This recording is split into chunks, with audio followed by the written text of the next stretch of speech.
शुभा, शुभा, जाऊ द्या, मी ऐकलंय सगळं. तुमच्या आत्या बरोबर बोलत होत्या. तथ्य आहे त्यांच्या बोलण्यात. हो माहितीये मला.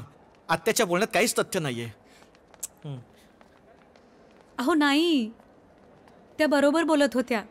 माझ्यामुळेच झालंय हे सगळं. बरोबर आहे तुझं. तुझ्यामुळे कसं होऊ शकतं का हे? अहो, माझा ज्याला स्पर्श होतो ना त्याचा अपघात होतो. अपघात?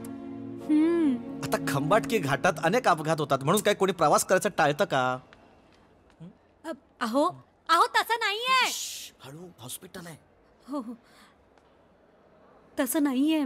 माझा स्पर्श झाला ना की असा स्पर्श झाला ना माझा की काहीतरी घडतं असं. अच्छा, आता कळलं मला. स्पर्श.